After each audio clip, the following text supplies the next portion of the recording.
case you missed it, here are 3 things you need to know from this week's AEW Dynamite. First, Will Ospreay and Hangman Page teamed up to take on 2 members of the Don Callis family, and there were a bunch of teases of them accidentally hitting one another and the tensions boiling over between the 2 of them ahead of their Double or Nothing match, but they ended up pulling out the win, and it was a lot of fun to watch. There was a sequence at the end where they hit a buckshot lariat, hidden blade combo that just looked awesome. And I hope they do more with these 2 as a pairing in the next couple weeks leading up to Double or Nothing, and then afterwards, because these 2 just have such a good and interesting dynamic. It feels so fresh to see them interact because we haven't really gotten it much up until this point. Second, Mina Shirakawa made her long-awaited return to AEW and actually won the 4-woman eliminator match by pinning Toni Storm, which means she will get an AEW Women's World Title shot at Double or Nothing in a week and a half. And that's a really good matchup. They had a great match before last year. I'm interested to see if this is something where they pull the trigger on putting the belt on Mina and kind of going with her now that they've hyped up her arrival so much.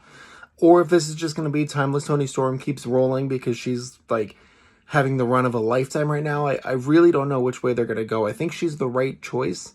And it was also really good to see Sky Blue back for the first time since July of 2024. And third, Jon Moxley beat Samoa Joe to retain the AEW World Title in a cage match in the main event that was so overbooked and out of control. He was bleeding like crazy. I think Taz said he looked like he got shot in the face with a bazooka. Like, just crazy. And the end was a bit convoluted. You had Gabe Kidd emerging to help Jon Moxley retain. And that was, like, not even the end of the show. There was, like, 5 more minutes with appearances and beatdowns. Swerve Strickland came in and stomped everybody off the top of the cage.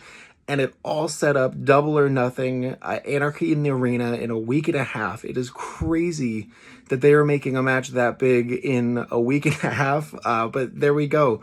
Now we know what 10 of the biggest stars are going to be doing, including Marina Shafir and Willow Nightingale, which it just sounds insane. I cannot wait to see what all of it looks like because it was an absolute like madness at the end of the show. Let me know what your favorite part of the show this week was.